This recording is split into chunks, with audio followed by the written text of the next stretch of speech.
Hey guys, this is Chetan for Gizmo Times, and this is the unboxing of the Realme 6 smartphone.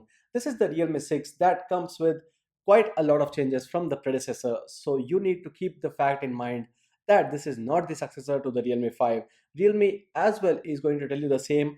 Don't take this as the successor for the Realme 5 because now things are quite different. Even the pricing is different. I'm not sure of the pricing, but while we were told about the device, we were told that it won't carry the same pricing as the Realme 5, and even the Realme 6 Pro won't take the pricing as the Realme 5 Pro's pricing. So these are going to be a bit more priced than what it was earlier. You can check out the description for the prices, but in this video I'm going to give you an entire overview of the device and do a quick unboxing to let you know what are the major features, what are the box contents as well. Let's start with it. Firstly, the phone comes with a 90 Hz display. For a phone under 15,000, I'm hoping this is under 15,000, and for that price 90 Hz display, 90 Hz refresh rate is quite good. It also comes with the 120 Hz touch sampling rate, but 90 Hz is what is important there because that is the refresh rate at which you would be able to check out the content, play games, do a lot of stuff that allows you to do the same at 90 Hz or 90 frames per second. It comes with a 6.5-inch display. It's not an HD plus display this time. It's a full HD plus resolution display with 1080 into 2400 pixels. And along with that, there's the Gorilla Glass 3 protection on the phone. And the major surprise was not just that display, it was also with the chipset. I frankly hope this might have gone a bit more than the Snapdragon 665, but Realme has this time given us the Helio G90 chipset from MediaTek that was a part of the Redmi Note 8 Pro. The best selling, or probably the not the best selling Redmi Note 8 was the better selling one for them, but the best gaming phone in that price range. The same chipset is powering the Realme 6 now. So Helio G90, the 12 nanometer chipset with the Mali G76 MP4 GPU, and there are three options where you get 4 plus 64, 6 plus 128, and this time the Realme 6 as well is going to have the 8 plus 128 option with the dedicated micro SD card slot. On the back, there's a quad camera setup where there's the 64 megapixel Samsung GW1 sensor, the primary one, and then there's a wide angle 8 megapixel camera. There's a 2 megapixel mono camera, or the one that would do the depth sensing, and also there's a 2 megapixel macro camera on the back. So there's the upgrade from Realme 5s. The Realme 5s had a 48 MP Samsung GM1 sensor, and now you have the Samsung GW1 64 MP sensor in this phone. And along with that, on the front there's a 13 megapixel camera. On the front there's a 16 megapixel selfie camera, but it's a Samsung sensor, so we'll have to check out the camera to see how it performs with the selfies. With the rear camera, I feel it should do good enough because with the Redmi Note 8 Pro as well, it's a part of the ISP as well. The chipset's ISP would also help in the post processing of the images. It was quite a good job done there on that phone, so the same chipset should be working here as well to offer you quite good captures. Even that phone had a 64 MP camera. The same camera is present on this one as well. And to end it, it's a 4300 mAh battery. So in case you are wondering if this is the upgrade or downgrade or whatever it is, it's going to be a completely different phone. So you won't see the 5000 mAh battery that was powering the Realme 5 and the 5s.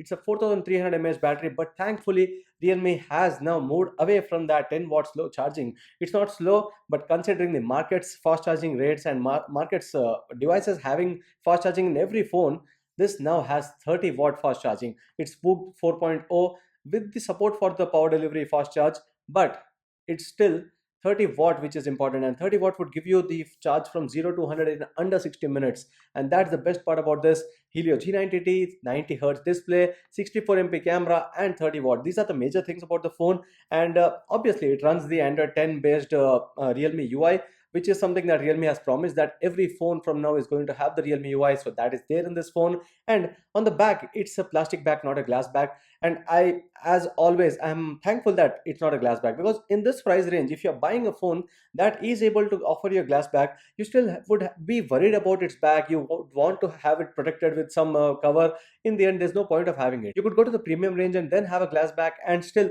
think that, okay, when I can afford a phone that is this costly and I can use it, so I'll use it and be worry free, and I can replace the screen. I can replace the back as well. Here that's not the case. So it's a plastic back, but it as usual looks good. So let's unbox the phone. Let's check out what comes in the box package. Firstly, this is the box package, the yellow theme from Realme in most of these packages. Now on the back you see some of the major specifications. This is the Comet White variant. There's also one other color called as Comet Blue. So there are two options, and as usual the gradient design has been changed this time as well. So you'd see a different kind of a gradient design on this phone. So the first thing that you see here is a transparent rubber cover. So that rubber cover, along with that, you have the quick start guide, which is a single paper, and then you would see the warranty guide. So the important information guide and the warranty booklet, and this is the transparent rubber cover that you get in the box package. Now, apart from that, this is the phone. So the phone, as I've already used it, I just kept it back to unbox it for you. This is the Comet White, and it looks sleek. It has a different kind of a gradient finish. You can see this bottom part from where it would project all the light, or the gradient finish would be from the bottom, and it looks different. So it is different from every other Realme phone in the past. So that's how it differs. Otherwise, this would actually look like the Realme XT that we already have. This is the Realme XT, and this is the Realme 6.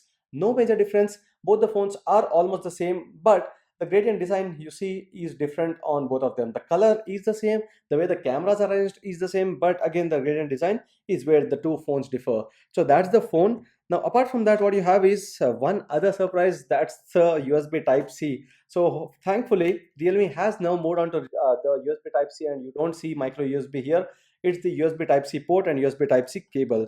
And in the box itself, you are going to get that 30-watt VOOC 4.0 flash charger. So that is the fast charger that you get here, and it's supposed to give you about 0 to 100% of full charge in under 60 minutes. So this was the box contents. Let's go back to the phone, and it's not a notch design. So you are going to see something different here. It's going to be a punch hole display, or the punch hole design where the selfie camera is resting towards the corner. And again here, and then on the back, there's that quad camera combination. The fingerprint sensor is not present here, but don't take it as the in-display one, because this is not a Super AMOLED display. It's the IPS LCD display, and the fingerprint sensor rests on the side, on the power button itself. So that's one other difference here. The Realme 5 and the 5S had a fingerprint sensor on the back. This one has it on the side, and so far it has performed quite well for us. And other specifications, as I mentioned, are all good. The Realme UI brings in all those new features, such as taking screenshots in a different way, in different multiple ways, and the UI is clean. There are a few bloatware applications that would include the Game Center, HeyTap Clone, Hilo, WPS Office, Daily Hunt, quite a lot of apps, but you can thankfully install them, but you can easily uninstall them, so there's no issue that way. And for the cameras, you can actually capture 64 MP dedicated captures. There's a option for the wide angle camera, so you can take wide angle captures with that 8 megapixel camera. There's a dedicated mode for the macro one, so you can separately take those macro shots, and there's a night mode as well, so you can take night captures. And there's ultra macro, slow motion, expert mode, panorama mode, and time lapse in the more settings.